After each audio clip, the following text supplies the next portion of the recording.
Bien, estamos en vivo ya, entonces Dax me hace la señal, ¿cierto? Que indica que estamos ya transmitiendo a través de las páginas y de las redes sociales, en realidad, del programa de acompañamiento y acceso efectivo a la educación superior y del programa de talento académico y vocación pedagógica en un ciclo de charlas que hemos denominado La ciencia forma conciencia.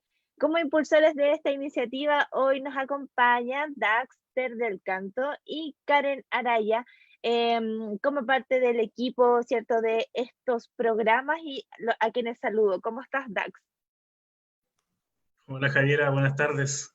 Aquí estamos con todas las ganas nuevamente en esta jornada. Estamos ya como a mitad de camino de este ciclo de charlas. La Karen se nos va a unir ahora ya prontito, pero también les quiero presentar a quien nos acompaña hoy como expositor. Él es don Marco Ramírez, que nos va a presentar la charla Arsénico, un enemigo peligroso. ¿Cómo está, profe? Bienvenido. Tiene ahí su micrófono apagado. Ahora sí, ahora sí. Muy bien, gracias. Muy contento por la invitación que ustedes me han generado, ¿no? Bien, gracias, profe. Y nosotros feliz, por supuesto, de tenerlo en este ciclo. Estamos ahora esperando, bueno, ahí se nos une la Karen, así que vamos a saludarla también. ¿Cómo estás, Karen? Hola, Karen. Hola, Javiera, buenas tardes. Muy bien, aquí estamos iniciando una nueva jornada de charlas. Contenta por la participación de la gente y la compañía del profesor Marcos Ramírez.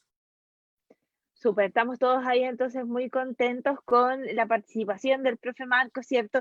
Hemos estado durante varios días ya transmitiendo este ciclo de charlas por las redes sociales. Muchas personas nos han estado acompañando. Eso ha sido muy significativo para nosotros, ¿cierto? Hemos presentado temáticas muy importantes. De hecho, ayer estuvimos con actividad física como factor protector de la salud humana y anteriormente a eso estuvimos con la neurobiología de la drogadicción y con estrés como factor biológico, ambiental y social en la salud humana. Charlas que estuvieron muy buenas y que están disponibles en nuestro Facebook. Dax, mientras se van conectando más asistentes a esta charla, coméntanos cómo nace la ciencia forma conciencia y más o menos el objetivo. Gracias, Javi, por el paso. Bueno, esta iniciativa parte como una idea de poder fomentar en el estudiantado, ¿cierto?, en nuestro plantel estudiantil que trabaja con nuestra red de programas de inclusión, y asociarles la ciencia, ¿cierto?, en su diario vivir, ¿ya? Esto como parte de que ellos puedan familiarizarse con la ciencia y no verlo como algo muy lejano, y que ellos mismos en el futuro con sus ideas pueden llegar a ser grandes investigadores y hacer grandes aportes a nuestra sociedad. Bien, oye Dax, bueno, en realidad una pregunta para la Karen ahí.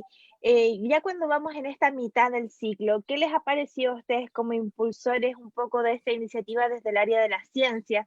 ¿Cierto? La recepción del público, cómo han estado ahí las charlas y cómo esperan ya terminar esta semana. La verdad es que para nosotros ha sido bien gratificante tanto el tener a estos profesionales que nos acompañan y que han tenido una disposición extraordinaria, además también de la cantidad de personas que han asistido a esta charla, las preguntas que han hecho y la forma en que han participado. La verdad es que ha sido bastante gratificante para nosotros y por eso estamos muy contentos y satisfechos con todo lo que hemos ido aportando, ¿cierto?, a nuestra comunidad educativa. Bien, muchas gracias, Karen. Bueno, ahí les adelanto que Karen no nos va a acompañar durante toda la jornada de hoy. Ahí se han ido turnando entre el Dax y la Karen, perdón, en acompañarnos en estas jornadas. Así que nos vamos a despedir ya de Karen para dar el inicio más formal a esta charla del día de hoy. Así que muchas gracias, Karen. Mañana nos vemos, Javi. Mañana nos vemos, así es. Que les vaya muy bien. Bien, y en la presentación de nuestro expositor del día de hoy, y sin más preámbulos, voy a dejar a mi compañero Dax, quien nos va a conversar cuál es la temática y quién es don Marcos Ramírez que nos acompaña acá el día de hoy. Gracias, Javiera. Bueno, la temática que nos corresponde el día de hoy va asociado a agentes contaminantes, ¿cierto? Que los chicos ahí lo van a estudiar digamos, en el área de la ciencia en su respectivo establecimiento. Y principalmente un agente contaminante que está presente aquí en la localidad, ¿cierto? Propiamente aquí en la ciudad, como es el arsénico. Ahí el doctor Marco Antonio Ramírez Gallardo, él es académico de la Universidad de Antofagasta del Departamento Biomédico. Él es doctor en ciencias, mención fisiología humana, y tiene un laboratorio de fisiología celular y molecular, en donde trabaja precisamente con este agente contaminante, específicamente con el arsénico. Y bueno, él ahí nos va a contar un poquito más con respecto a qué nos puede provocar el arsénico en nuestro organismo y parte de lo que él trabaja ahí en su laboratorio junto con su equipo de investigación. Así que sin más preámbulos, ahí lo dejo con el doctor Marco Antonio Ramírez. Profesor. Gracias, muchas gracias, Daxter. Muy amable. Entonces voy a compartir pantalla. ¿Eso? Correcto. Gracias.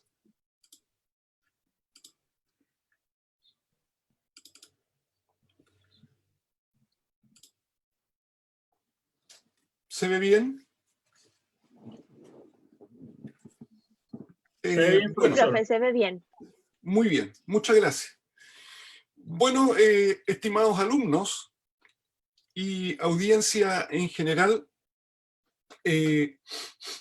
como me presentó el colega profesor Daxter del campo, el tema que yo les voy a presentar hoy día se titula como arsénico, un enemigo peligroso.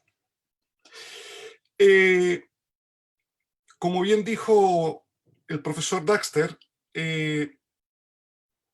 yo pertenezco al Departamento Biomédico de la Facultad de Ciencias de la Salud de la Universidad de Antofagasta y tengo, ¿no es cierto?, mi laboratorio que corresponde justamente al laboratorio de fisiología celular. Entonces, nosotros y con mi equipo trabajamos justamente con arsénico orientado hacia procesos proliferativos, es decir, cáncer. Entonces, yo voy a partir haciendo una introducción para que se entienda hacia dónde nosotros queremos ir, para luego poder mostrarles a ustedes algunos resultados propios y publicaciones que nosotros hemos generado en este tipo de trabajo, ¿no? Entonces, ahí, por ejemplo, en esa imagen se representa la Torre de Babel, en que evoca a la Mesopotamia antigua, en donde la medicina en aquellos años ya utilizaba el sulfuro de arsénico en sus recetas. Acá, en esta otra imagen, ¿no es cierto?, ya el arsénico era conocido en el antiguo Egipto, no solo como veneno, sino que también formaba parte de la farmacopea egipcia, es decir, libros recopilatorios de recetas de productos con propiedades medicinales. En ese papiro de Ebert se cita el sulfuro de arsénico para el tratamiento de enfermedades. El trióxido de arsénico, que es un tipo, está dentro de los tipos de arsénico y que es el más tóxico, que es un metaloide inorgánico, fue formulado en un aceite de masaje y de hecho fue utilizado en un intento de asesinato del faraón Ramsés II. Ya en los siglos XVII y XIX existía una medicina popular que fue el licor de Fowler, el cual tenía unas pequeñísimas concentraciones de ácido arsenioso. era un remedio muy eficaz para el tratamiento del asma, el cáncer y el eczema. Ahora bien, por ejemplo, nosotros vivimos en un lugar en donde geológicamente tenemos en el piso, en la tierra, arsénico. Y no solamente acá en Antofagasta, sino que en muchos lugares del mundo. Por ejemplo, Argentina, Perú, entre otros, ¿no? Y lo que muestra la imagen es que, como les decía, geológicamente en el suelo nosotros tenemos arsénico. Aquí ustedes, por ejemplo, tienen volcanes que de manera natural ellos emiten hacia la atmósfera arsénico, en particular el trióxido de arsénico. También tenemos la industria que contribuye a la emanación de arsénico, en particular trióxido de arsénico. Por ejemplo, cuando hay fundición de cobre, ¿no? Y ese arsénico que luego, ¿no es cierto?, se va a la atmósfera, producto, ¿no es cierto?, luego de las lluvias, o cierto grado de humedad en la atmósfera, ese arsénico luego, ¿no es cierto?, vuelve a las aguas, vuelve a la tierra y decanta. Y bueno, ustedes pueden ver acá, yo tengo arsénico en la tierra y luego, ¿no es cierto?, cuando se extrae el agua para beber, obviamente que esta agua va a venir también con arsénico. ¿Cuáles son las vías, por ejemplo, por las cuales uno capta el arsénico? Bueno, si tenemos arsénico en el aire, a través de la respiración vamos a obtener arsénico. A través de los alimentos, a través del agua, la bebida. Es decir, existen varias formas diferentes a través del cual nosotros vamos a recibir arsénico en nuestro organismo. Ahora, aquí yo tengo unos valores interesantes. Por ejemplo, la dosis letal de arsénico fluctúa entre 70 a 180 miligramos. Esa dosis letal, por ejemplo, en términos generales, va a generar colapso cardiovascular, shock hipovolémico y va a generar finalmente la muerte, ¿no? Ahora, bajo efectos agudos de arsénico, puede generar vómitos, dolor abdominal, diarrea, parestesia en manos y pies, calambres musculares. Ahora, ¿cuál es el valor aceptado en el agua según la Organización Mundial de la Salud? Los valores son de 0.01 ppm aproximadamente, o sea, 0,01 partes por millón. Eso equivale aproximadamente a 10 microgramos por litro y también equivale a 0,05 micromolar. Yo quiero que ustedes se fijen muy bien en estos valores, principalmente en el 0.05 micromolar, porque justamente es la concentración a la cual nosotros trabajamos experimentalmente en el laboratorio. Y que ese valor, vuelvo a repetir, equivale aproximadamente a 10 microgramos por ml, lo que equivale a 0.01 ppm, o sea, 0.01 partes por millón. Y ese es el valor aceptado en el agua según la Organización Mundial de la Salud. La acumulación de arsénico, en general, en el hombre, ocasiona alteraciones en la piel, médula ósea, sistema nervioso central, hígado, riñones, aparato respiratorio y gastrointestinal. Hay acumulación en los huesos, músculos, piel, hígado, riñones, pelo y uñas. Aquí, por ejemplo, tenemos un interesante cuadro en donde se pueden observar los efectos de la exposición crónica al arsénico.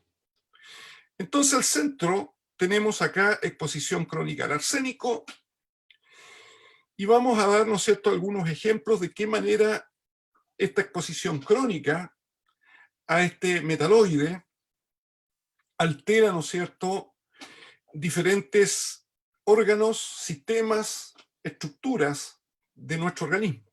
Por ejemplo, la piel. Voy a destacar algunos. Cáncer dérmico, cáncer en la piel, en la dermis. Y eso es muy bien conocido, por ejemplo, acá en Antofagasta. Sistema nervioso. Voy a destacar, por ejemplo, trastornos de aprendizaje. Está descrito. Alzheimer, entre otros. Sistema inmune. Inhibición o proliferación de células inmunes. Inducción de enfermedades autoinmunes. Sistema cardiovascular. Lesiones cardíacas severas. Daño en el sistema vascular. Sistema renal. Por ejemplo, cáncer en riñón y vejiga. Aquí también, por ejemplo, nosotros tenemos mucho cáncer en la vejiga. Y también los cánceres de riñón vienen aumentando progresivamente. En el sistema hematopoyético, es decir, el sistema encargado de producir células sanguíneas, eritrocitos, glóbulos blancos, diferentes tipos de leucocitos. También cáncer, como leucemia, por ejemplo. En el sistema reproductivo y en feto, por ejemplo, en el sistema reproductivo, infertilidad en ambos sexos.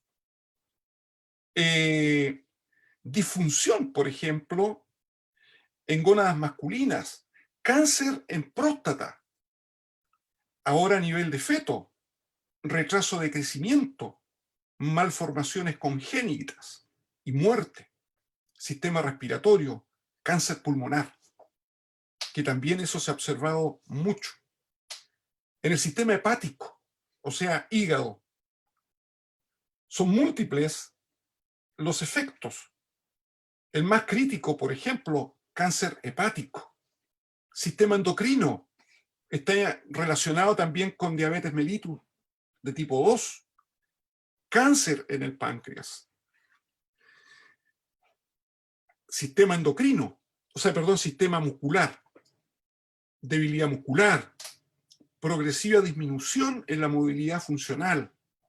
También se ha observado lo que nos está mostrando acá este esquema, cáncer colónico, que también se está asociando, ¿no es cierto?, con arsénico,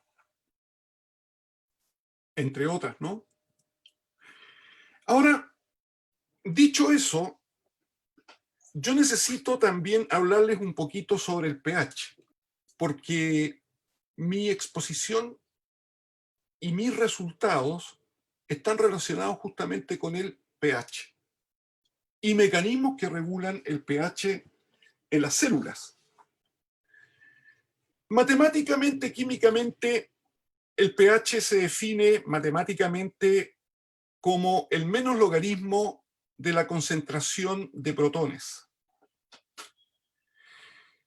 Ahora, este pH funciona como una medida de la acidez o de la alcalinidad que se tiene en una solución. Pero el término más correcto sería que el pH indica la concentración de iones hidronio presentes en una solución. Ahora, ¿qué es lo que es el hidronio? El hidronio es un catión que se forma en agua, en solución, en presencia de cationes de hidrógeno, o sea, en presencia de protones. Son protones a los cuales, ¿no es cierto?, se le van a asociar algunas moléculas de agua, y eso es justamente el hidronio. Entonces, el pH, vuelvo a repetir, me indica la concentración de estos iones hidronio. Por otro lado, en esta imagen yo les estoy mostrando una escala de pH. La escala de pH, ¿no es cierto?, va de 0 a 14, en que el valor 7 es el valor neutro, es decir, el que está al medio entre lo ácido y lo básico o alcalino. Bajo 7, mi solución, ¿no es cierto?, es ácida. Y sobre 7, la solución se hace alcalina o básica. En otras palabras, en una solución ácida, yo tendría una mayor concentración de iones hidronio, a diferencia de lo que se observa en una solución alcalina o básica. Por ejemplo, cuando uno come o toma jugo de limón, sabemos que el jugo de limón es ácido. Y por otro lado, si uno extrae jugo de manzana, el jugo de manzana es alcalino. Entonces, si pensamos en el jugo de limón que es ácido, significa, ¿no es cierto?, que esa solución, ese jugo de limón, tiene una concentración de iones hidronio superior al jugo de manzana, el cual tendría una concentración de iones hidronio más baja. Entonces, por eso que el jugo de limón es más ácido y el jugo de manzana es más básico o alcalino. Ahora bien, voy a entrar a lo mío. No quiero que se asusten con esta imagen. Voy a tratar de ser lo más práctico posible. Esta es una representación de una célula en donde yo tengo aquí la membrana plasmática, y esa membrana plasmática me está separando el medio extracelular, es decir, el medio que me está rodeando la célula, el cual inmediatamente sería el líquido intersticial. Y por otro lado, tengo dentro de la célula el medio interno, en que aquí, como se muestra, está representado, ¿no es cierto?, por el citosol, citoplasma.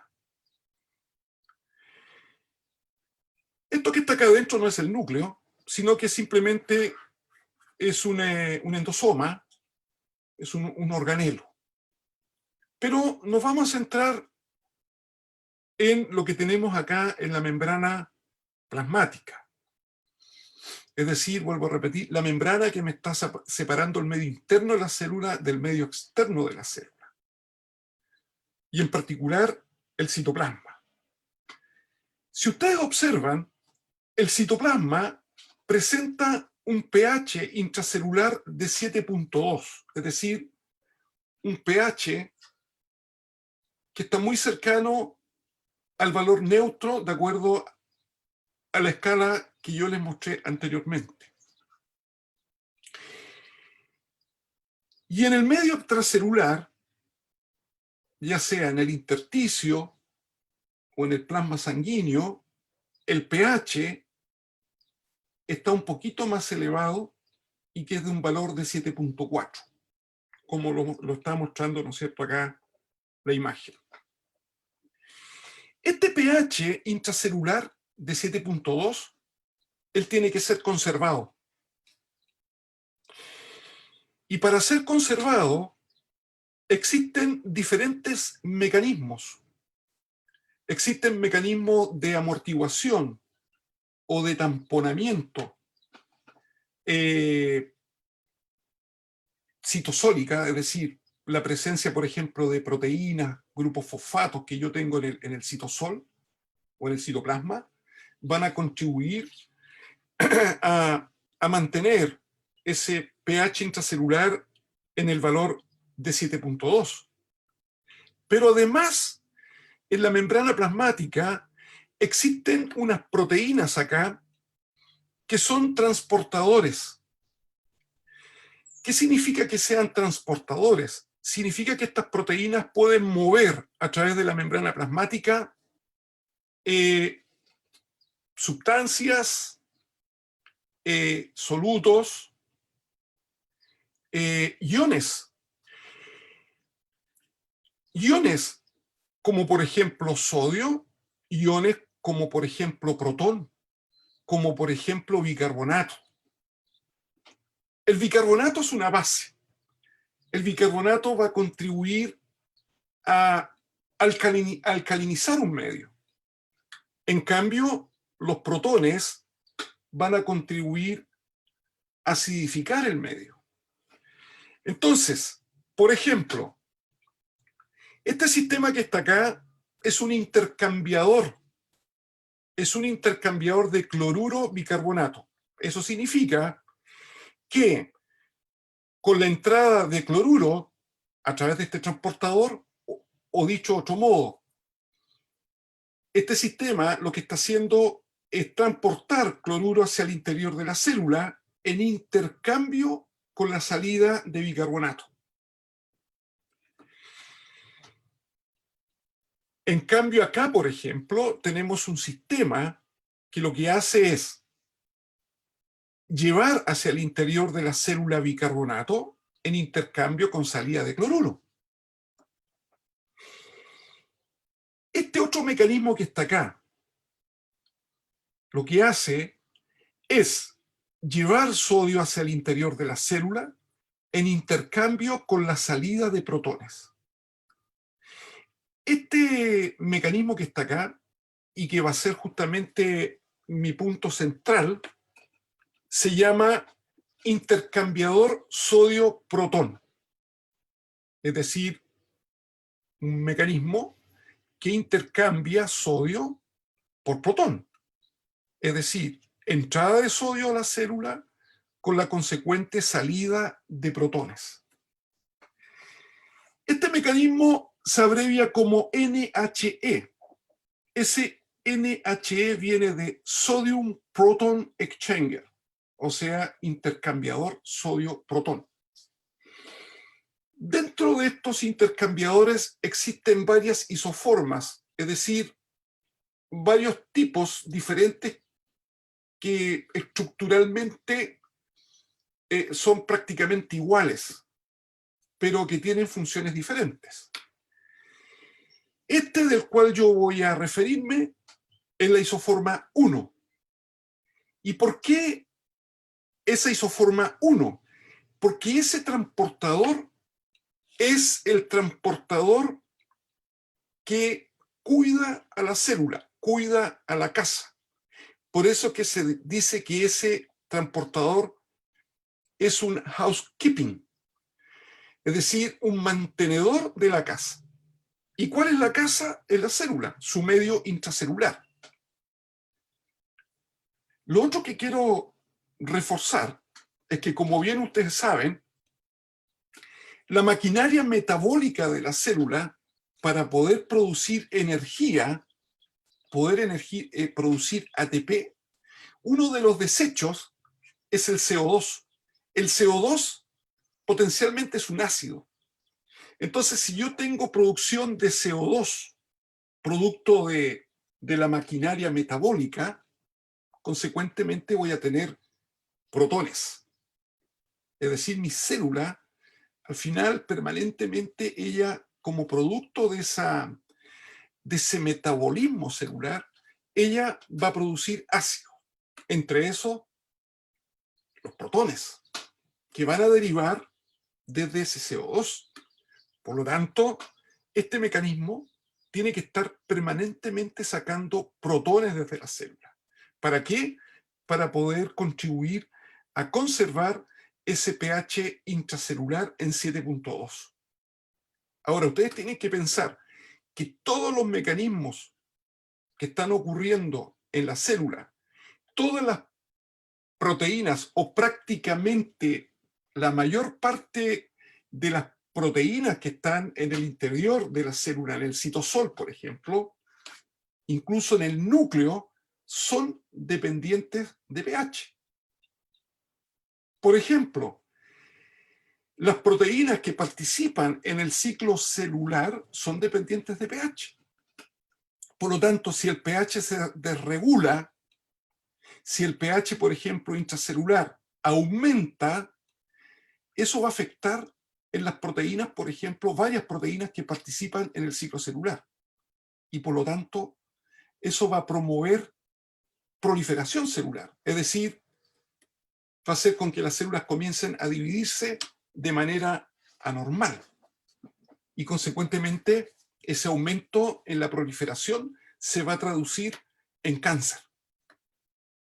Porque el cáncer al final hay aumento descontrolado, ¿no es cierto?, en la proliferación celular. Y eso va a generar tumores y va a terminar alterando el funcionamiento normal, ¿no es cierto?, de los órganos. Imagínense un órgano que se llene de tumores, un hígado que se llene de tumores. Entonces, al final, ese órgano no va a funcionar. Aquí, por ejemplo, nuevamente ahora ya les represento a través de este esquema una celulita muy simple. Esta sería mi membrana plasmática. Y aquí yo tengo ese intercambiador que yo les hablaba, que lo que está haciendo, ¿no es cierto?, es llevar sodio al interior de la célula con el intercambio y consecuentemente salida de protones hacia el medio externo. Este transportador, entonces, en función de su contribución en la mantención del pH, va a participar en varias cosas. Y no solamente en la mantención de pH. Y por eso que él es un transportador definido como housekeeping. Él participa, por ejemplo, en la regulación del pH intracelular. Es decir, poder mantener ese pH interno en la célula en 7.2. Participa también en el control del volumen celular.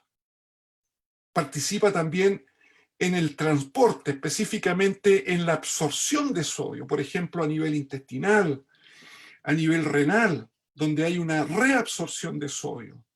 También tiene un papel importantísimo en la proliferación celular. Y por último, está asociado con enfermedades, como por ejemplo el cáncer. Desde un punto de vista molecular, aquí yo tengo la membrana plasmática, ¿no es cierto?, formada por esta bicapa fosfolipídica, que le estoy indicando acá con el cursor. Y justamente aquí está el transportador, desde un punto de vista molecular. Tenemos una región amino terminal que justamente corresponde a aquella región, ¿no es cierto?, que está en la membrana plasmática. Está constituida por segmentos aquí, segmentos transmembranales, o sea, segmentos que están a través de la membrana, 12 segmentos aproximadamente, y justamente esta es la zona en donde se va a producir el intercambio de sodio por protón, como está mostrando la figura. Es decir, aquí está entrando sodio en intercambio con la salida del protón. Y por otro lado, tiene una región carboxilo terminal, que es una larga cola que está orientada hacia el citoplasma, hacia el citosol. Y esta zona, ¿no es cierto?, es una zona de regulación. Es una zona en donde se pueden unir diferentes proteínas que van a regular el funcionamiento de este transportador.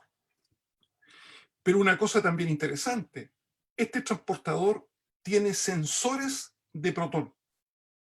Eso es muy interesante. Él tiene sensores de protón. ¿Qué significa? Que cuando aumenta la concentración de protones o cuando aumenta la concentración de hidrógeno dentro de la célula, entonces este transportador capta ese aumento de protones y él se activa. Porque este transportador a pH intracelular de aproximadamente 7.2, como yo les hablaba, este transportador está casi dormido, es decir, él trabaja muy poco. Pero si en algún momento la concentración de protones intracelularmente se aumenta, entonces este transportador se activa muy rápidamente para comenzar a sacar ese exceso de protones hacia el exterior de la célula. Y de esa manera poder conservar, ¿no es cierto?, o restablecer rápidamente ese pH intracelular. En este esquema yo les muestro el efecto del pH celular sobre funciones celulares. Entonces aquí yo tengo un rectángulo al centro en donde dice aumento del pH celular, es decir, si aumenta el pH celular significa que el medio intracelular se alcaliniza,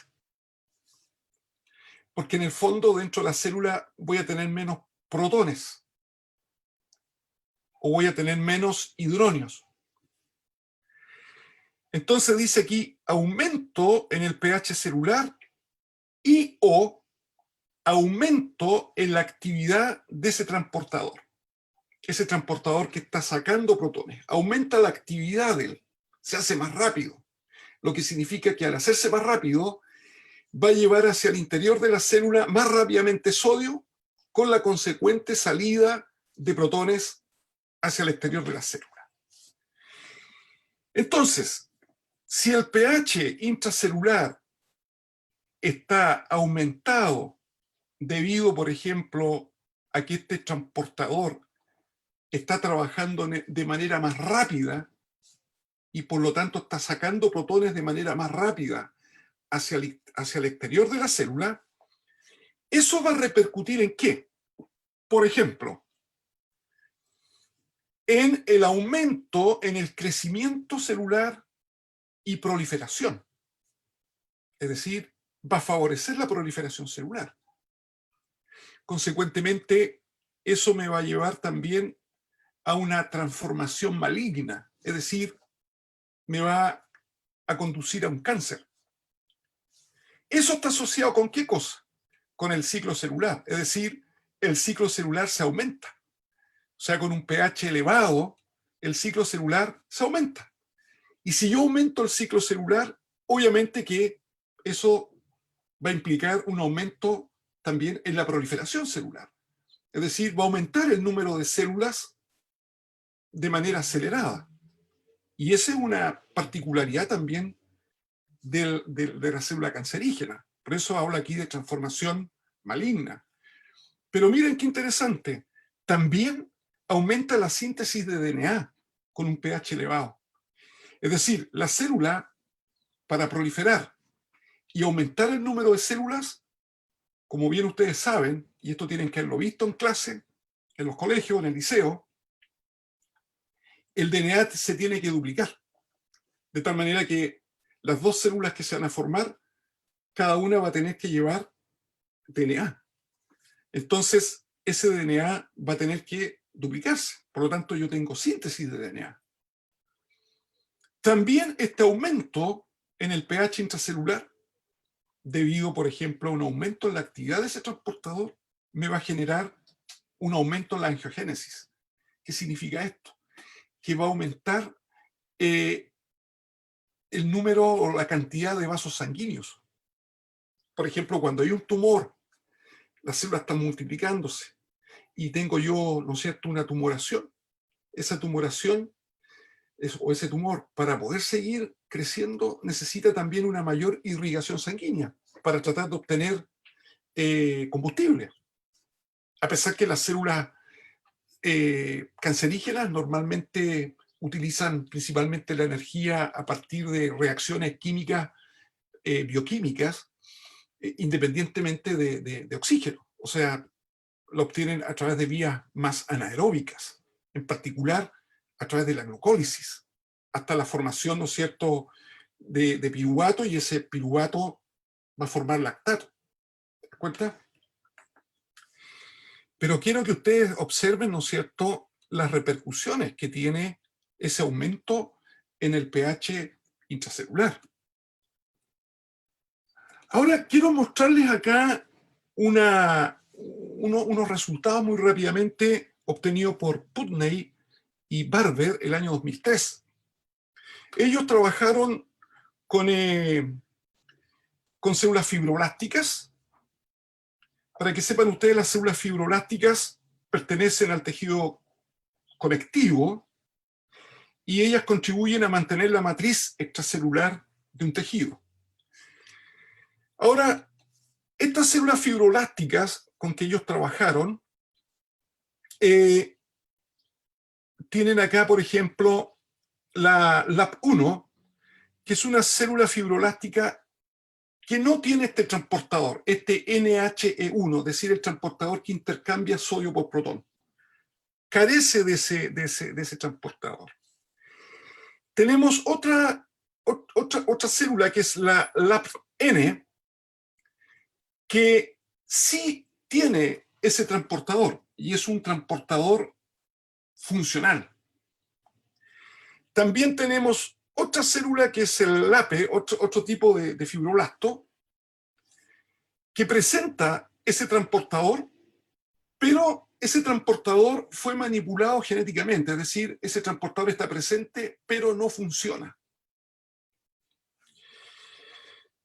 Y además se utilizó otra célula fibroblástica, la LTK, que nativamente sí tiene este transportador. Y lo que se observa acá es lo siguiente. Fíjate, en el eje X, o también llamado abscisa, tenemos el valor de pH intracelular. Es decir, este pH intracelular se maneja experimentalmente. Uno lo puede modificar experimentalmente. Y en el eje Y, o también llamada ordenada, yo tengo la salida de protones, o sea, el flujo de protones. Es decir, aquí yo estoy registrando en este eje, estoy registrando la concentración de protones por unidad de tiempo que están saliendo desde la célula, que se están arrancando la célula debido a la actividad de este transportador. Y fíjense una cosa. Por ejemplo, a pH, ¿no es cierto?, neutro o pH fisiológico, 7.2, por ejemplo, que voy a estar por aquí, ¿no es cierto? Las células que presentan el transportador, o sea, la LAPN, ¿no es cierto?, y estas otras células LTK, a pH fisiológico, intracelular, 7.2, ellas están sacando protones, pero de manera muy lenta. ¿Te das cuenta? ¿Qué ocurre cuando comenzamos a bajar el pH? Es decir, llegamos al valor neutro y seguimos bajando el pH, es decir, el medio intracelular se está acidificando, lo que significa que dentro de la célula estamos aumentando la concentración de protones. Yo les contaba que este transportador tiene un sensor de protones, entonces si nosotros aumentamos la concentración de protones, lo que significa que el pH comienza a descender, es decir, comienza a acidificarse el medio intracelular. Observen lo que pasa con la salida de protones por acción de este transportador. Miren cómo comienza a aumentar el eflujo protones o la salida de protones por parte de este transportador en la medida que nosotros bajamos cada vez más el pH intracelular. Es decir, en la medida que vamos acidificando más el medio interno de la célula. Ahora, observen acá lo que pasa con aquellas células que no tiene el transportador, el LAP1, y aquella célula que tiene el transportador, pero que el transportador ese no funciona. Si ustedes observan, en la medida nosotros que bajamos el pH intracelular, es decir, acidificamos el medio interno, el flujo se mantiene prácticamente igual. No varía. En este caso, no varía mayormente o muy poco varía esa concentración de protones en el medio interno. Yo prácticamente no tengo salida. Ahora, en este gráfico que está acá, ¿qué tenemos? Tenemos representado, fíjense ustedes acá en la ordenada, en el eje Y, tenemos el valor estable del pH intracelular, el valor estable en las células. Y acá tenemos los diferentes tipos de fibroblastos con los cuales se ha estado trabajando. Y ustedes pueden observar que las células que sí tienen el transportador, como son la LTK y la LAP-N, ¿no es cierto? Esta que está acá con rojo, es decir, de esta curva, ustedes pueden ver que ellas tienen un pH intracelular de 7.3. En cambio, las células que no tienen ese transportador, ellas tienen un pH interno de 7.1. Y ahora veamos de qué manera este valor de pH intracelular me repercute en la proliferación celular. Este gráfico está mostrando justamente la proliferación celular y se está mostrando de qué manera, en función del número de células, cómo va variando el número de células en el tiempo. Entonces, si yo veo en las células que carecen de ese transportador, en la medida que vamos aumentando el tiempo, mis células que carecen de ese transportador, les vuelvo a repetir, ellas aumentan su número celular, es decir, proliferan de manera muy lenta. Ahora observen lo que pasa con las células que sí tienen ese transportador y que consecuentemente tienen un pH más alcalino, más básico. Ustedes pueden observar entonces cómo la proliferación, al final, a las 96 horas, ha aumentado significativamente con respecto a aquel grupo de células que no tiene el transportador. Eso está mostrando entonces que ese transportador va a tener un aporte importante, primero, en mantener el pH intracelular, pero por otro lado, si ese transportador está más activo, va a sacar más protones de la célula y eso va a contribuir a aumentar el pH intracelular. Ahora, nosotros, por ejemplo, trabajamos con células, aquí tenemos un ejemplo de células renales, células MSK. Estas son células del túbulo colector de la nefrona. La nefrona son las unidades estructurales funcionales que tienen nuestros riñones, ¿no? Y esta célula es una célula de tipo epitelial. Es una célula que está revistiendo el túbulo. Aquí, por ejemplo, yo tengo un túbulo de la nefrona. Aquí yo tengo el lumen. Y estas células son las que forman parte de ese túbulo. Y esta es una célula epitelial. Y esta célula epitelial tiene una particularidad, que es una célula que tiene una membrana apical, que sería esta la membrana apical, que sería la membrana que está apuntando hacia el lumen. Esa membrana apical, ustedes pueden ver que tiene bordes en cepillo, parece una escoba. Y por otro lado tenemos una membrana basolateral. Se llama membrana basolateral porque tenemos aquí una membrana basal y tenemos membranas laterales. Por lo tanto, se dice membrana basolateral. Y acá tenemos el capilar sanguíneo. En particular sería un capilar peritubular que se llama anatómicamente en el riñón. Ahora, en esta célula y en sus membranas tenemos diferentes mecanismos de transporte. Tenemos, por ejemplo, aquí otro tipo de intercambiador sodio-protón, que es otra isoforma, que es la isoforma 3. Tenemos aquí una tepeasa de protón, que es una bomba que está sacando protones. También tenemos una tepeasa potasio-protón, que también es otro mecanismo que está sacando protones. Y tenemos aquí nuestro intercambiador en estudio. Es decir, este es el intercambiador sodio-protón que yo les decía, isoforma 1, que está localizado en la membrana lateral. Y también se puede encontrar en la membrana basal. Y aquí tenemos la bomba sodio-potasio, ¿no es cierto? Entonces, nosotros estamos trabajando o vamos a trabajar con este transportador. Y este transportador se puede inhibir por esta droga, este fármaco que se abrevia como HMA, que se lee hexametilén-amilorida. Ese es un inhibidor, por ejemplo, de ese transportador. Entonces nosotros vamos a trabajar con este transportador. Y quiero mostrarles lo siguiente. Estos son resultados que fueron publicados por mi alumna de doctorado. Este fue uno de los primeros trabajos que fueron publicados y en una revista muy buena, que es la PROS One, una revista internacional, en donde nosotros evaluamos de qué manera el arsénico, y en particular el trióxido arsénico, el cual en solución acuosa es arsenito. Entonces probamos diferentes concentraciones de trióxido arsénico y cómo esas diferentes concentraciones podían alterar la proliferación celular. Recordemos que acá yo tengo el número de células y acá tengo el tiempo.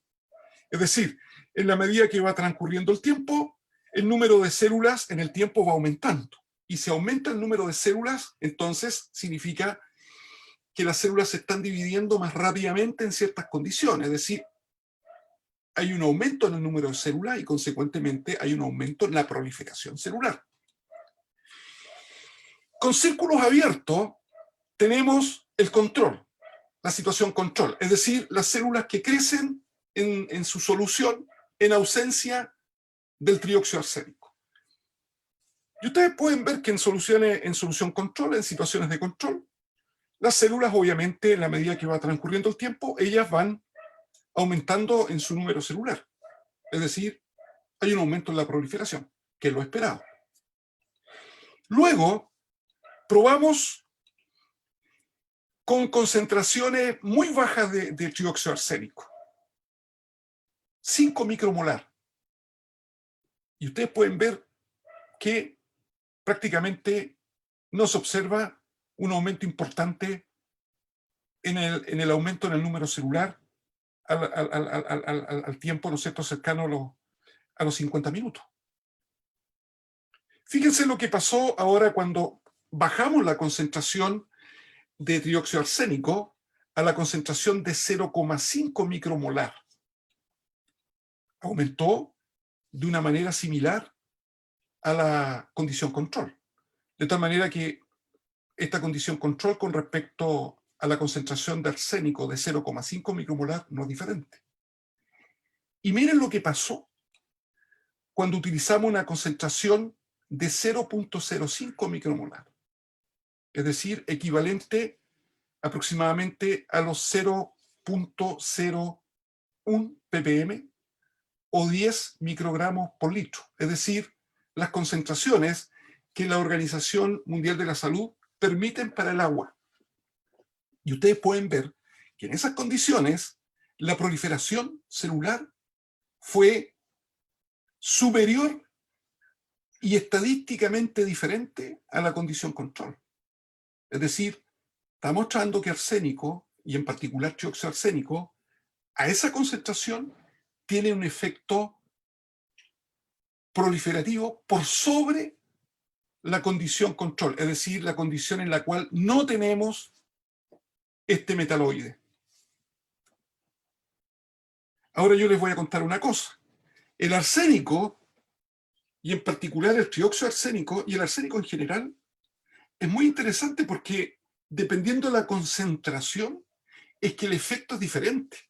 Por ejemplo, a concentraciones muy bajas, como yo le estoy mostrando aquí, del orden de los 0,05, por ejemplo, muy bajas, o mismo 0,5, tiene un efecto proliferativo.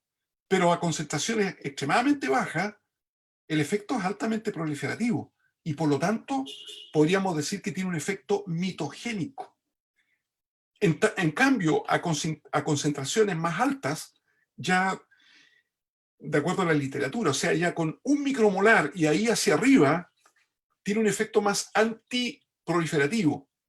Y de hecho se sabe que a concentraciones más elevadas, el arsénico, y en particular el trióxido arsénico, tiene un efecto apoptótico, es decir, conduce a una muerte celular programada, apoptosis.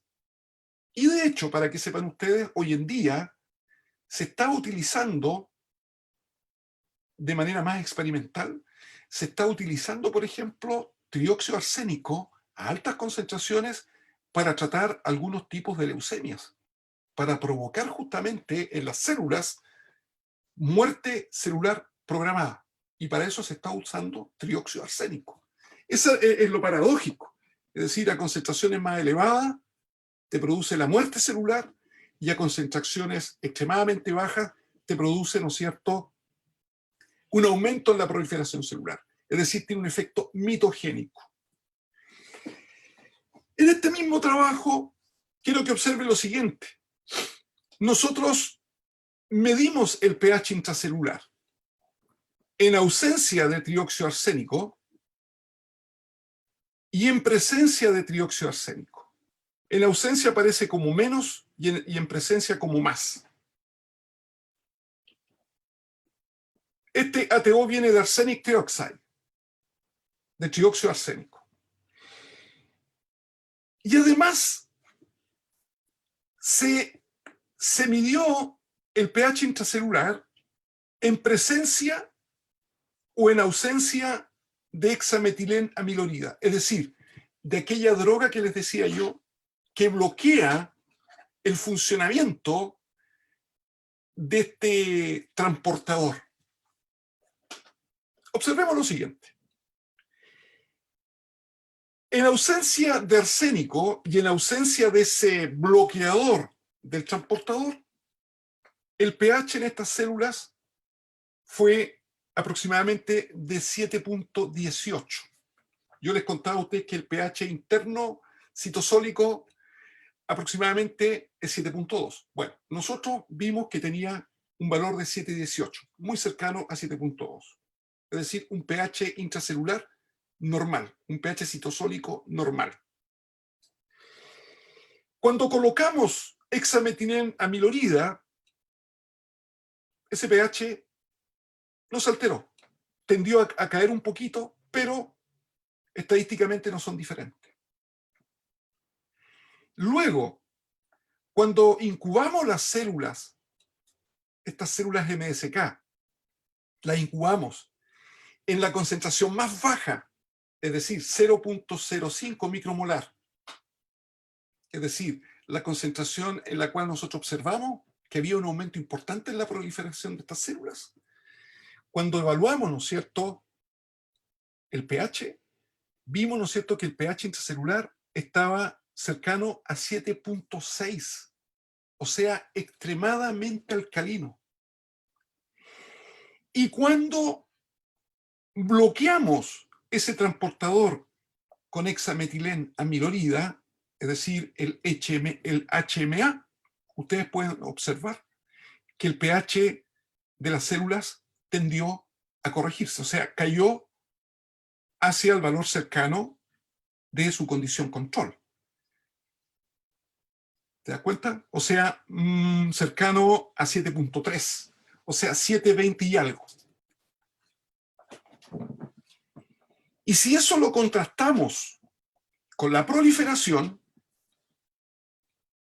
podemos ver que en presencia de arsénico, y como ya les había mostrado anteriormente, en presencia de arsénico, pero en ausencia a su vez del inhibidor, ustedes pueden ver cómo aumentó la proliferación de estas células. si lo comparamos con la condición control. Es significativamente superior a la obtenida en condiciones control, es decir, en ausencia del metaloide.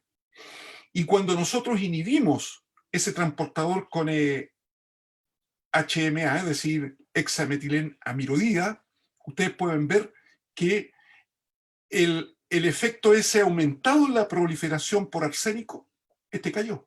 O sea, mismo estando en presencia de arsénico, pero bloqueando ese transportador con hexametilenamirodía, nosotros vemos que la proliferación se corrigió. Y eso lo podemos también contrastar con la caída en el pH intracelular, porque el pH intracelular cayó a un valor más bajo que 7.3. Entonces ahí se puede observar la conexión que hay entre el aumento en el pH intracelular, consecuentemente una alcalinización, y aumento en la proliferación. Acá, por ejemplo, yo les muestro registros del pH intracelular, es decir, cómo este pH intracelular va variando en el tiempo. Estos son registros reales que nosotros obtenemos en nuestro laboratorio. Para eso utilizamos, ¿no es cierto?, una sonda que ingresa a la célula, que es una sonda que emite fluorescencia, y con esa sonda nosotros podemos ver entonces cómo varía el valor del pH intracelular. Y ustedes pueden ver aquí, por ejemplo, con la curva negra, la condición control. Es decir, sin incubación con arsénico, y tenemos acá un valor aproximadamente de 7,18. Ahora, esto que está acá, que puede llamarles la atención a ustedes, esto que está acá, es lo que nosotros lo conocemos o lo llamamos el pulso de amonio, el pulso de cloruro de amonio.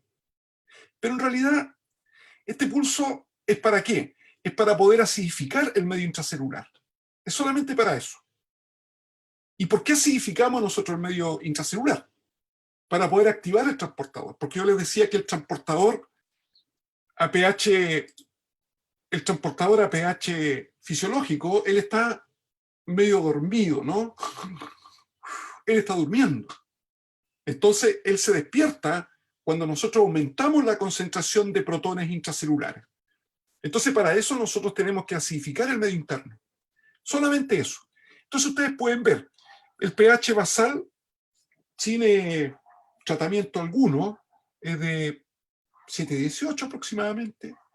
Y luego nosotros, ¿no es cierto?, conseguimos acidificar el medio intracelular a un valor cercano a los 6,5. Es decir, el pH intracelular cae bastante. Se hace bastante internamente más ácido, porque aumenta la concentración de protones, ¿no? Eso activa el transportador. ¿Y qué hace el transportador cuando se activa? Él comienza a tirar protones hacia afuera. Y en la medida que va tirando protones hacia afuera, el medio interno se va empezando a hacer paulatinamente más alcalino para tratar de retornar a su valor de pH intracelular normal. Es decir, volver al valor de los 7,18. Y ustedes pueden ver acá, por ejemplo, cómo comienza, ¿no es cierto?, la curva a subir. Es decir, de un pH 6,5 comienza paulatinamente a elevarse, a subir, a subir, a subir, a subir, a subir, a subir, a subir, a subir, de tal manera que con el tiempo va a llegar, ¿no es cierto?, a su valor de 7,18. Y eso se debe a que este transportador está sacando protones hacia afuera. Observen ahora lo que pasa cuando incubamos las células con trióxido arsénico durante 48 horas de incubación. Mira, eso se muestra con celeste. Fíjense con celeste. Fíjese el pH intracelular, o sea, un pH de 7,6 aproximadamente, altamente alcalino. Y cuando nosotros acidificamos a un valor del mismo orden, vemos la recuperación nuevamente del pH, es decir, debido a la acción del transportador. Pero fíjense en la pendiente. Aquí yo tengo una slope, una pendiente, ¿no es cierto? Esa es la condición control. Pero fíjense ahora la pendiente de la condición cuando está tratada con arsénico. La pendiente es muy superior, lo que significa que el transportador está trabajando de manera más rápida. Y aquí hay una pregunta que surge, que nos surgió a nosotros. La pregunta es, ¿el transportador, ¿no es cierto?, en presencia de arsénico está trabajando más rápido? O sea, si en condiciones normales trabaja tic, tic, tic, tic, tic, tic, o sea, entra sodio, sale protón, con un tic, tic, tic, tic. Y luego, ¿qué pasa cuando tratamos con arsénico? Ustedes ven que aquí yo tengo una pendiente mayor, lo que significa que la salida de protón es más rápida, lo que podría pensarse que el transportador podría estar trabajando tiqui, tiqui, tiqui, tiqui, tiqui, tiqui, tiqui, tiqui, tiqui, de esa manera, ¿me entienden? Es una posibilidad. Y la otra es que haya aumentado el número de transportadores. Es decir, yo tengo aquí una salida más rápida de protones en el tiempo, porque a lo mejor el número de transportadores en la membrana plasmática aumentaron. Arsénico, a lo mejor, o trióxido arsénico, lo que hizo fue que aumentara el número de transportadores.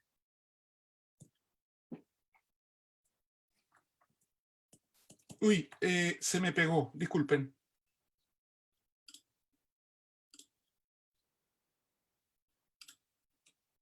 Ahí está. Bueno, esta es una curva un poquito complicada, espero no tenerlos cansados. Esta es una curva un poquito complicada porque es una curva que muestra la cinética. Estas curvas se llaman hipérbolas rectangulares. Y en el fondo lo que está mostrando aquí es lo siguiente. Fíjate, yo tengo sodio extracelular. Acuérdense que el transportador depende de sodio, del sodio que está externamente en la célula. Entonces, en la medida que nosotros comenzamos a aumentar la concentración de sodio externo, a su vez, yo puedo observar que paulatinamente el transportador me comienza a sacar protones. Acuérdense que este transportador lleva sodio hacia el interior de la célula con la salida de protones. De hecho, nosotros aquí preparamos soluciones sin sodio y luego preparamos soluciones con sodio, pero a diferentes concentraciones. Entonces comenzamos a aumentar la concentración de sodio paulatinamente, ¿te das cuenta? Y comenzamos a ver de qué manera el transportador comienza a sacar protones hacia afuera.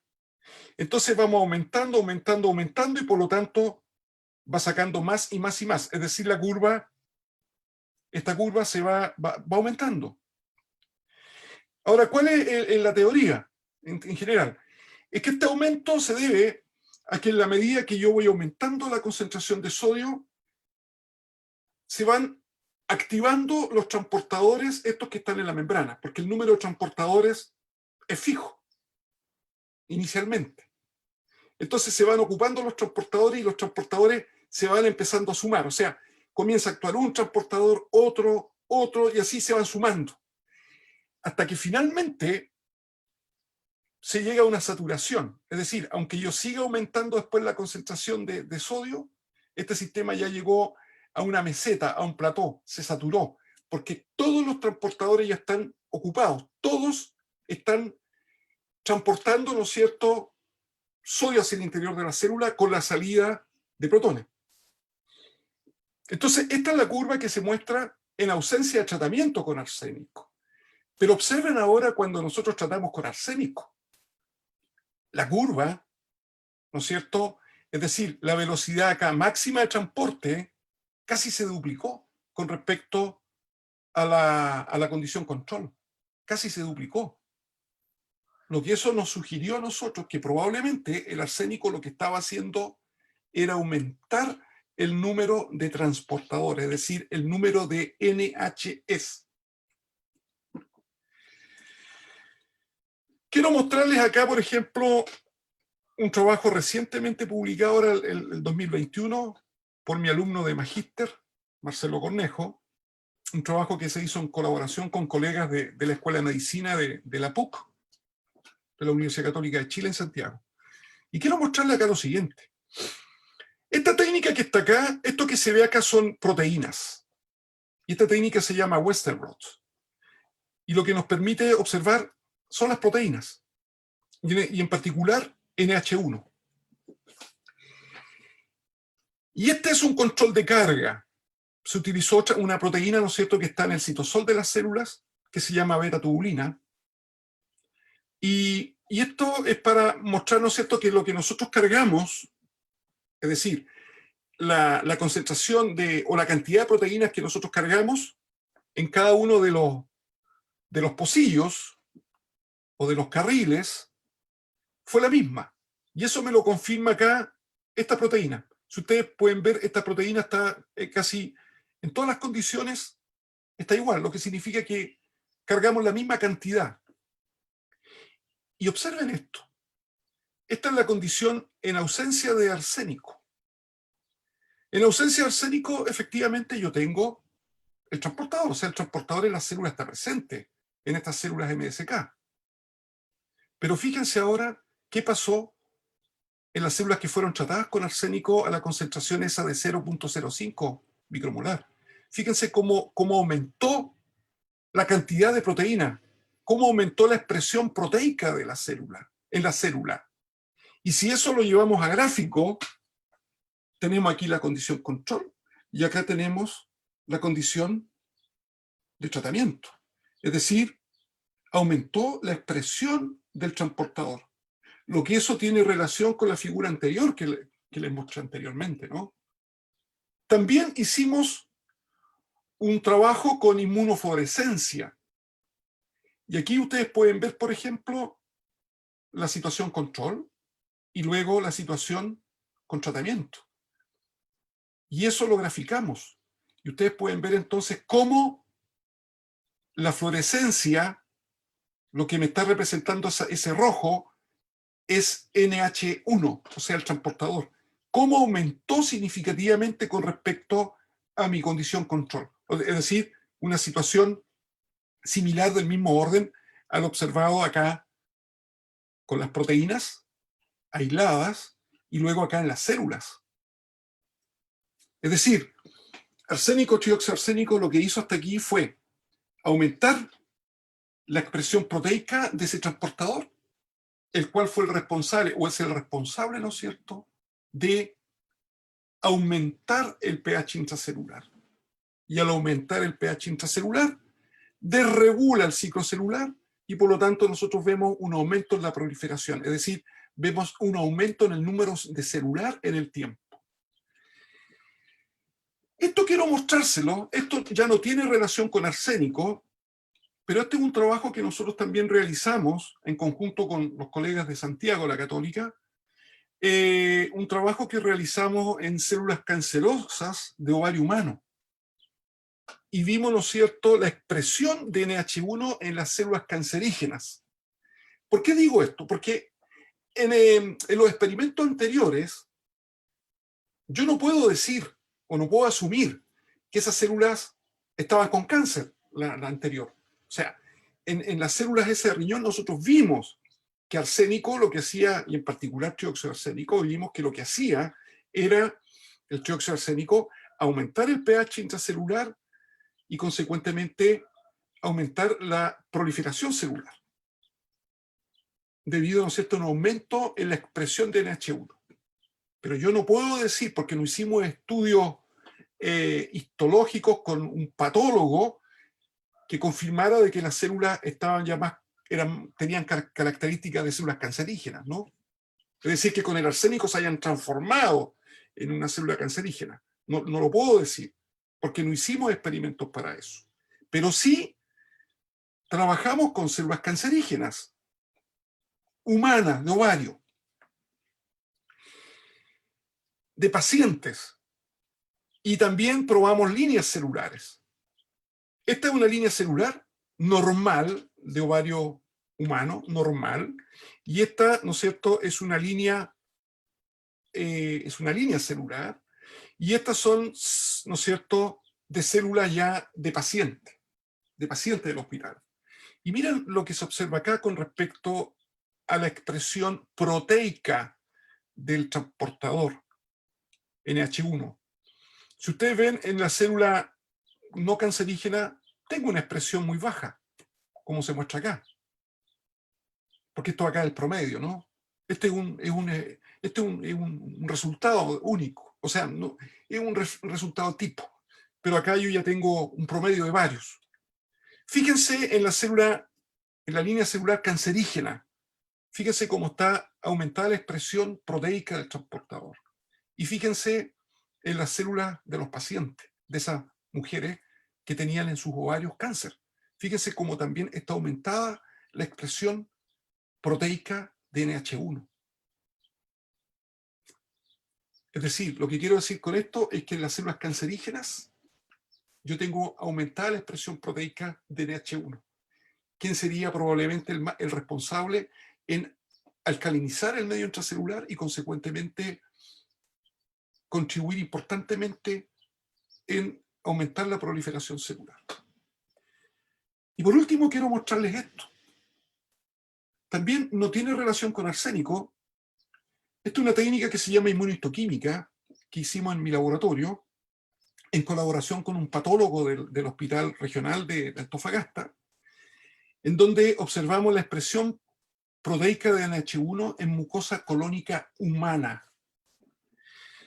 Esto es colon. Esto es un corte transversal de una cripta de la mucosa colónica, en donde aquí se puede observar, por ejemplo, el lumen de la cripta. Aquí tenemos células secretoras de mucus, mucina, que son las células caliciformes, y entre medio aquí, ¿no es cierto?, yo tengo las células epiteliales. Y estos son los núcleos de estas células epiteliales. Y fíjense que las células epiteliales estas muestran acá este café. El café es NH1, o sea, nosotros teñimos NH1 con ese color café, marrón. Entonces, él es vasolateral, como ya les había dicho anteriormente. Ahora, fíjense acá, este tejido está alterado. Estas son de muestras colonoscópicas que se obtuvieron, ¿no es cierto?, del colon de paciente. Fíjense acá. Aquí hay un adenoma. Es decir, las células aquí han proliferado. Fíjense, esto de color púrpura son los núcleos. Y fíjense ustedes todo acá, el café que corresponde a NH1. Es decir, fíjense ustedes cómo aumentó la expresión proteica de NH1 en estas células y cómo estas células están proliferando. Es decir, estas células se están montando una sobre otra. Por eso que los núcleos aquí se ven de manera desordenada. Es decir, se ve como una masa de núcleo, lo que significa que aquí hay una masa de células.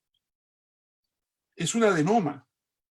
Pero este adenoma podría pasar a un adenocarcinoma. O sea, de esta fase podría pasar a un cáncer colónico, a un adenocarcinoma. Y acá a la derecha, que está amplificado, esto proviene de un paciente con adenocarcinoma. O sea, ya es un cáncer colónico declarado. Y ustedes pueden ver cómo, fíjense, este es el lumen. Este es el tejido normal. Aquí está el lumen. El lumen. Fíjense acá el lumen. Ya lumen casi no tengo. Y fíjense ustedes cómo estos son los núcleos. Fíjense cómo todo esto está invadido. Y fíjense con café, con marrón, es NH1.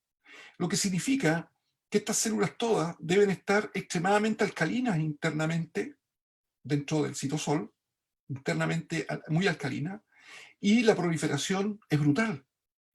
Este tejido ya perdió la arquitectura. Y al perder la arquitectura ya perdió su función. Ya esas criptas colónicas en el colon, encargadas de absorber electrolitos y agua, ya no están funcionando. Entonces, yo les agradezco. Esta es mi exposición. Espero haber sido claro y estoy gustoso ahora de poder responder a preguntas, dudas que ustedes tengan en este momento. Muchas gracias y que estén muy bien. Cuídense harto en este momento de pandemia, ¿no? Cuídense harto. Gracias.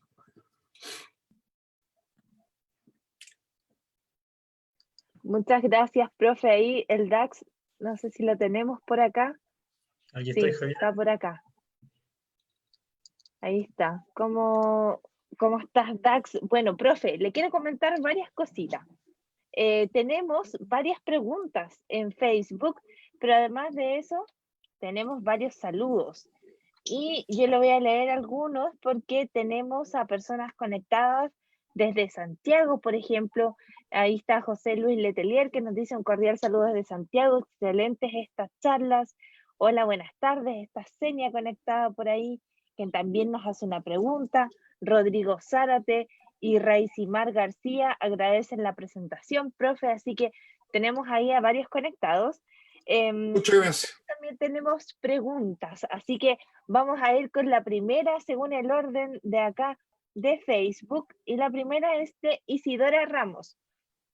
Ella nos pregunta, ¿es verdad que las manchas blancas de la piel son por el arsénico?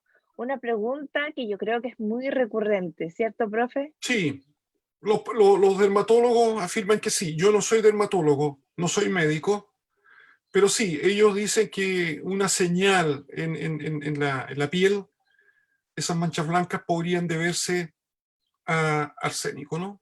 De hecho, ellos lo confirman. Perfecto. Ahí, Dax, tú tienes acceso más o menos a Facebook para que nos apoyes con la segunda pregunta. Así es, Javiera. Vamos ahí con las otras preguntas aquí en el Facebook. Veamos. Miren, no tengo la vista precisa, Javiera. No sé si tú me puedes ayudar con eso. No desconozco la razón porque no la puedo ver. Ya, En voy este yo momento. entonces, porque yo sí tengo acceso. Acá está Paola González Alvarado y ella nos pregunta, hola, ¿se pueden revertir algunos efectos del arsénico ¿Como en el cuáles, por cuerpo humano? ejemplo? ¿Como cuáles? Depende, bueno, Ahí, depende del estado. Yo mostraba, por ejemplo, experimentalmente que utilizando bloqueadores, por ejemplo, para el transportador, o incluso vías de señalización que están también participando en ese proceso, si tú lo bloqueas, tú puedes revertirlo. Yo no mostré ahí una figura, algo mostré, pero nosotros, por ejemplo, trabajamos con factores de transcripción. Y los factores de transcripción están actuando a nivel, por ejemplo, del promotor de un gen, y lo que hacen es modular el gen para que él codifique, ¿no es cierto? Y en este caso codifique para NH1, es decir, que se inicia el proceso de transcripción, ¿no? Porque cuando yo tengo transcripción voy a tener RNA mensajero que luego va a salir de la célula, va a ir al citoplasma y luego por acción de ribosomas va a venir el proceso de transducción y generación y se va a armar la proteína. Entonces nosotros mostramos, por ejemplo, que cuando nosotros bloqueamos, por ejemplo, ese factor de transcripción, nosotros también conseguimos revertir esto. Es decir, normalizamos la cantidad de transportadores que se encuentran en la membrana plasmática.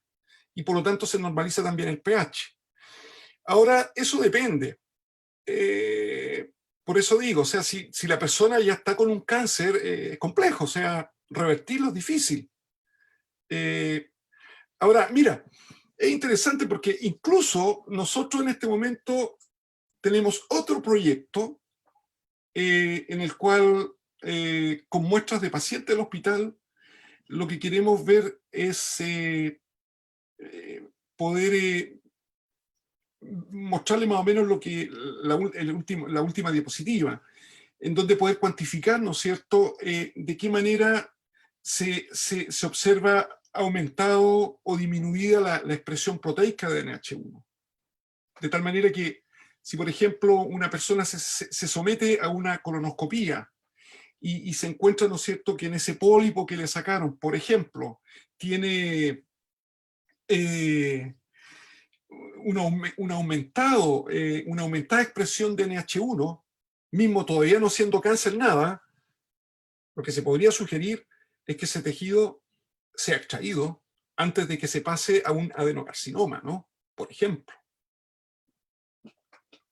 Y lo otro que queremos ver es si ese aumento aquí, por ejemplo, en Antofagasta, en un aumento en la expresión de esta proteína en el tejido, ¿no es cierto?, humano, que ya está con cáncer o está con un adenoma, lo que queremos ver también si eso podría estar eventualmente asociado con arsénico, lo que significa que vamos a hacer mediciones en el tejido de arsénico, ¿no? Pero es complejo, o sea, si la persona, no sé, consume arsénico y se intoxica, y dependiendo de las concentraciones, como mostraba, se muere, y es irreversible, se muere, no tiene vuelta. Espero haberle respondido. Gracias. Gracias ahí por su respuesta, profesor. También tenemos aquí a María Cristina, que nos consulta, ¿por qué algunas personas se ven afectadas más que otras si se han visto enfrentadas a la misma exposición al arsénico? Muchas gracias. Interesante pregunta. Interesante pregunta, porque ahí pueden haber factores genéticos, epigenéticos. Acuérdense que uno nace con un background de genes, y no todos esos genes con los cuales uno nace se van a expresar en el sentido de que esos genes conduzcan, ¿no es cierto?, finalmente a generar una proteína determinada. Eso, claro, depende del medio ambiente, el que va a jugar aquí un papel importante, ¿no? Porque todos tenemos la misma genética en el fondo, en nuestro genoma, ¿no? Entonces, uno podría preguntar si de hecho hay estudios interesantes realizados en personas que viven en altura, en donde hay, por ejemplo, si ustedes van acá al desierto de Atacama, las aguas tienen unas concentraciones de arsénico brutales. Entonces la pregunta es, ¿será que esas personas están dotadas, es decir, por el hecho de ellas vivir en ese ambiente, haber nacido en ese ambiente y que sus papás también son de ese ambiente? La pregunta es, ¿será que epigenéticamente ellos ya traen un background de genes que sí están siendo codificados para defenderse de esas altas concentraciones de arsénico en el ambiente? Pero aquí viene otra cosa también. Yo les contaba que el arsénico, dependiendo de la concentración, es que tiene efectos apoptóticos cuando están a concentraciones elevadas. Por ejemplo, hay un señor de apellido Smith, no me acuerdo el año si fue el 2014, Smith. Ellos publican un trabajo en función a registros obtenidos aquí en Antofagasta con respecto al cáncer de mama. Y ellos observan, es un estudio epidemiológico, ellos observan que cuando las concentraciones de arsénico acá en Antofagasta, por ahí por los años 50, 60, eran brutales, ellos observan que hay una caída en la incidencia de cáncer de mama.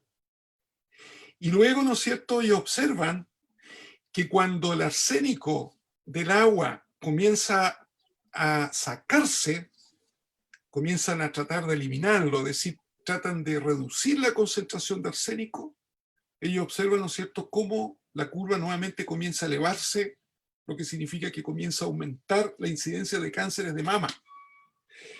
Entonces ahí está la pregunta, o sea, porque yo no he hecho estudio, por ejemplo, con animalitos en la altura. En la altura ustedes tienen burros, tienen llamas, llamas y llamos.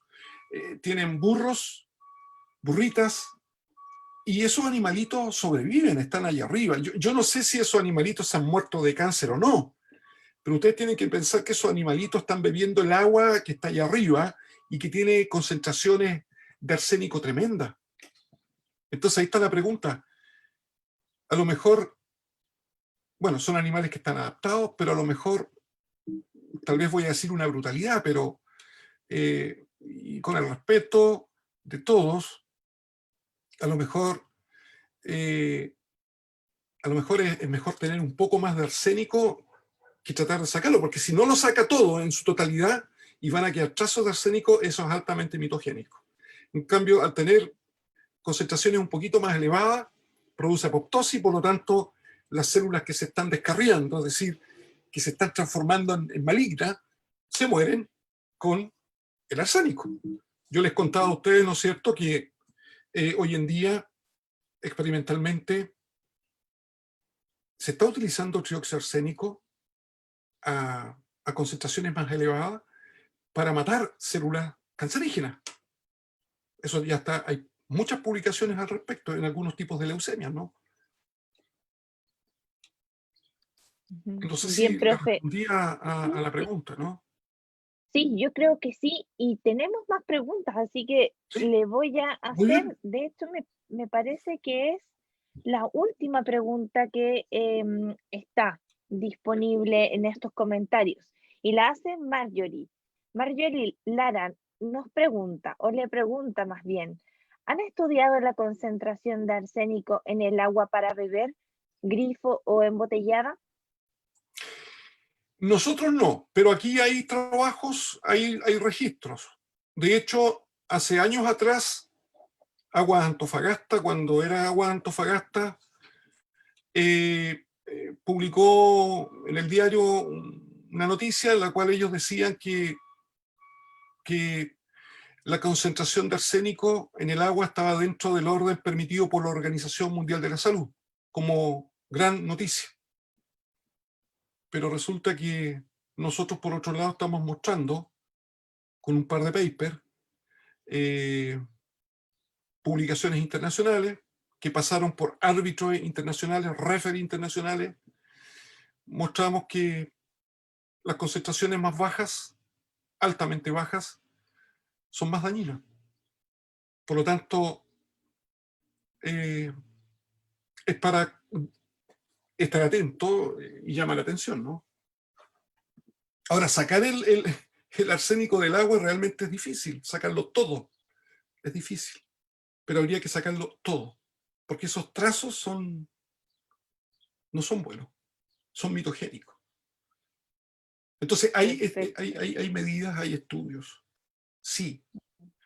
Yo no los he visto porque en realidad, la verdad, Marjorie, ¿no? La verdad de las cosas que yo no me he involucrado con eso, porque mi tema no es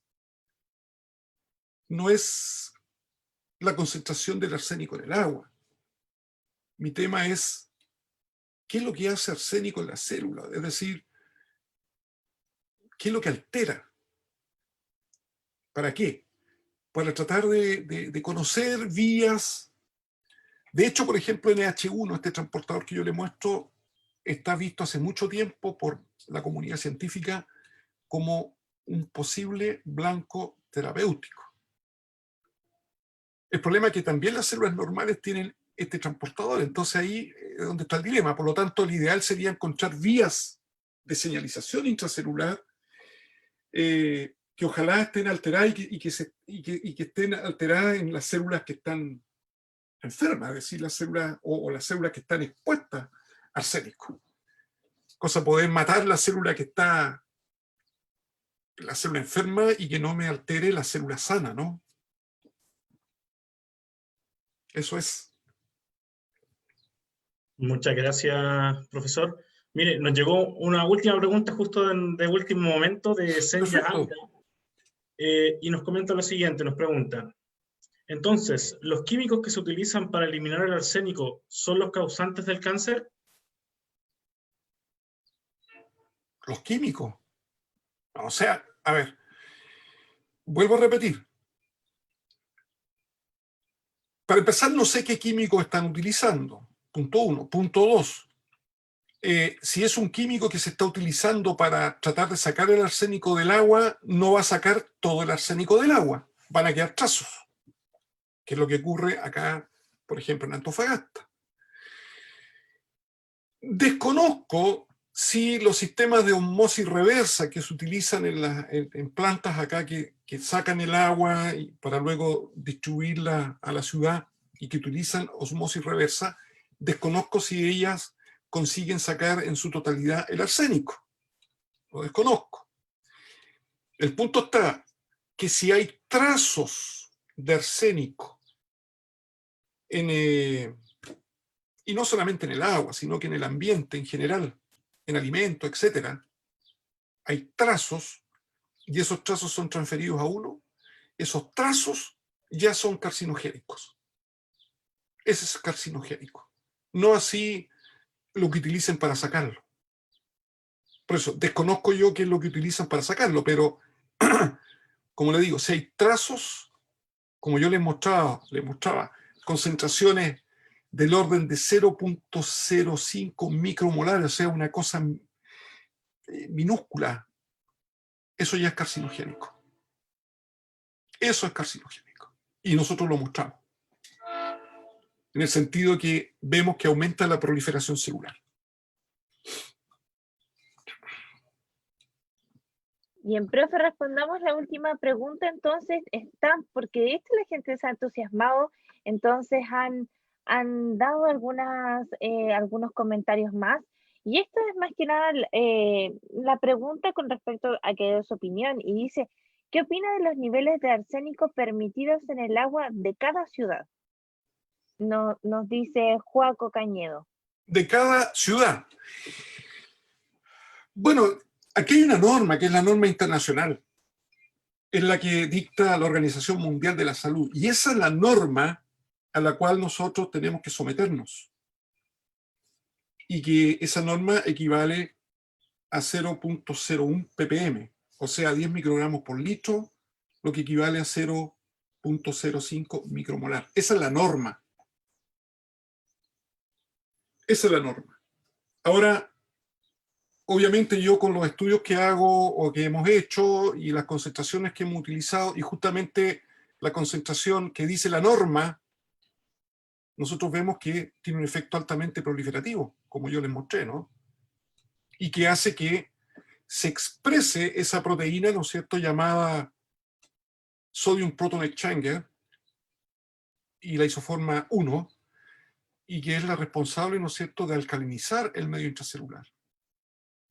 Entonces, es complejo, es sumamente complejo. O sea, si a mí me piden mi opinión, el ideal sería 0 arsénico en el agua y 0 arsénico en el ambiente, porque, por ejemplo, nosotros acá en Antofagasta igual estamos sometidos a arsénico que hay en el ambiente, está en la atmósfera, está aquí en el aire, estamos sometidos a eso. ¿Ve? Entonces, el ideal es 0, pero es difícil porque nosotros, por lo menos Antofagasta, el norte acá grande de Chile, donde hay minería, y no es que le esté echando la culpa a la minería, para nada. Tienen que pensar que nosotros vivimos en un ambiente geológicamente con características muy especiales, con muchos minerales, en donde está el arsénico. Está el arsénico. Entonces estamos expuestos al arsénico. Entonces es difícil, o sea, ¿cómo vamos a sacar el arsénico del aire? Es difícil. Claro que sí.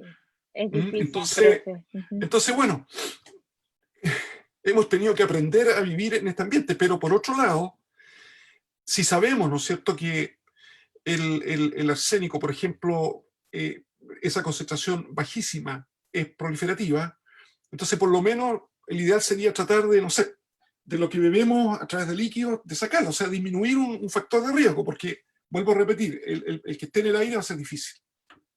Igual lo vamos a respirar.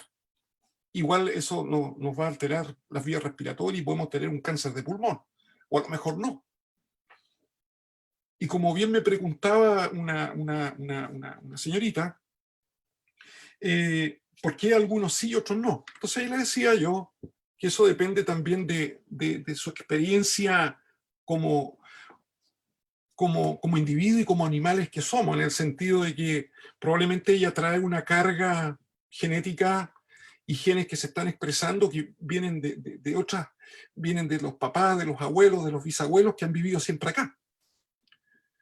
Yo, por ejemplo, soy de Concepción. soy sureño, vivo aquí hace 17 años, 18 años. Entonces, no sé qué podría ocurrir conmigo. Yo seguramente no traigo esa carga genética. Tampoco sé si mi organismo ya se preparó como para evitar un posible cáncer producido por arsénico. Lo desconozco. Entonces, es una cuestión interesante, pero se sabe que la gente que vive en la altura y que están sometidos a altas concentraciones de arsénico. Es más, mire, una anécdota cortita. Hay un dermatólogo que yo lo quería mucho, que en paz descansa, que fue muy famoso acá en Antofagasta. Él contaba que hace muchos años, antes que en San Pedro de Atacama el agua fuera tratada, las concentraciones en el agua de arsénico eran brutales. Y ellos como dermatólogos fueron a ver en la población qué pasaba con posibles cánceres de piel. Y paradójicamente se encontraron que prácticamente no había cáncer de piel. Y eso a ellos les llamó mucho la atención, porque decían, bueno, si aquí hay tanto arsénico en el agua, la gente consume tanta agua con una concentración tan grande de arsénico y no tengan cáncer. Eso les llamó mucho la atención. Claro, hay varias Es algo medio hay varios paradójico. factores. ¿Te das cuenta? Entonces la pregunta es, y como postulan algunos epidemiólogos, algunos opinan justamente de esta carga genética, esta preparación que tiene esa gente, ¿no? Bien. Profe, bueno, queremos agradecerle mucho su participación en esta jornada de hoy. Antes de dar el cierre final, voy a dejar también a mi colega Daxter que dé los agradecimientos correspondientes y que también se despida tanto de usted como de la audiencia. Así que ahí, Dax, te dejo abierto el micrófono. Gracias, Javiera. Bueno, darle las gracias nuevamente, profesor Ramírez, por estar en esta tarde con nosotros, agradecer al público que nos acompañó esta tarde, ¿cierto? Y compartió sus inquietudes aquí con el profesor Marcos Ramírez y que estuvo abierto, ¿cierto?, a responder cada una de sus preguntas. Y hablando de epidemiólogos, mañana tenemos a uno precisamente, que nos va a hablar hablemos de toxicología en pandemia a las 3 de la tarde, Manuel Figueroa, y cerramos nuestro ciclo de charlas el día jueves, ¿cierto?, con edición genética y con Hernán Vera. Muchas gracias, Doctor, y muchas gracias, Javiera, y muy agradecido a todas aquellas personas que tuvieron la paciencia en escucharme. Y espero haberme expresado y haber sido fácil en mis explicaciones, porque es un tema medio complejo, ¿no? Entonces, les agradezco mucho. Me habrían gustado más preguntas, pero el tiempo también es complejo. Pero, ok. Bueno, le agradecemos nuevamente, profe, por acercarnos a la ciencia, por participar de este ciclo. La ciencia forma conciencia, ¿cierto? Destinado para toda nuestra comunidad antofagastina y especialmente a los estudiantes de nuestros establecimientos que son parte del programa PASE y de talento académico y vocación pedagógica. Eso cortito, yo los insto a ellos a que bueno, a futuro puedan tal vez seguir carreras científicas y ser futuro científico en nuestro país. Y la ciencia realmente, bueno, hay que amarla, ¿no? Yo por lo menos la amo, porque la ciencia es dura, es dura, es difícil, no es fácil. Necesitamos más científicos. Entonces se necesitan científicos ahora cada vez más en este país y en todo el mundo, ¿no? Y eso tienen que entenderlo las autoridades, que al parecer no lo han entendido. Hasta ahora no lo han entendido. No lo han entendido. No lo han entendido. Sí. Porque no solamente va a venir un americano o un europeo a resolvernos todo. No. No puede ser. Sí. La gente que tiene problemas aquí locales tiene que resolverlos localmente, ¿no? Porque existen los talentos para hacerlo. Así que es lo que nos preocupa a nosotros. O sea, alguien que viva en un lugar que no existe el arsénico, ¿qué le va a importar venir a resolver el problema aquí que tenemos nosotros en Antofagasta? Entonces necesitamos científicos en todas las áreas. Y eso, vuelvo a repetir, la autoridad los señores políticos tienen que entenderlo. Para el bien de nosotros. Sí. Porque los chilenos en general somos, no sé si me incluyo o no, pero hay chilenos en nuestro país en que somos muy ingeniosos.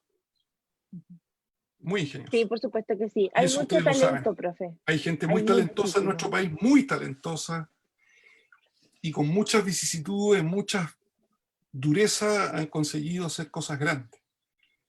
Y eso que lo escuchen los jóvenes. Entonces, al final está en amar algo y en querer algo. Porque cuando uno ama y quiere, lo consigue. No para hacerse rico, aquí no hay que pensar en el dinero, no. Y cuando una persona ama y quiere algo profesionalmente, le va a ir bien. No para hacerse rico, pero le va a ir bien y va a disfrutar. Porque trabajar en algo que a uno no le guste toda una vida, tiene que ser terrible, ¿no? Sí. Sí, profe, así que ahí, bueno, así que también les vaya muy intentando. bien, muchas gracias por la invitación y quedo atento a si necesitan otra, estoy dispuesto a participar y principalmente mostrarle estas cosas a nuestros estudiantes, ¿no? Porque ahí están los futuros genios, ahí están los futuros científicos, en nuestros estudiantes.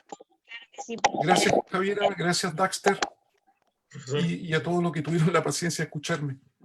Y espero haber resuelto dudas y haber dejado un poquito más claro el problema de arsénico. Muchas gracias. Sí, muchas gracias a todos. Yo no sé, Dax, ¿me escuchan? ¿Sí? ¿Se escucha bien? Sí, te escucho correctamente. Ya. Perfecto, muy bueno. Muchas gracias, profe, por sus palabras, ¿cierto? Nosotros con estas charlas también esperamos que nuestros niños se inspiren a estudiar ciencia, acercarse al mundo de la ciencia y ver cómo la ciencia está a diario en nuestra vida. Entonces, muy interesantes sus palabras y esperamos tenerlo de nuevo en otra instancia. Muchas gracias, Dax, ahí por el acompañamiento con todas las preguntas y nos volvemos a encontrar mañana a las 3 de la tarde, así que muchas gracias. Muchas gracias, Javiera, Daxter.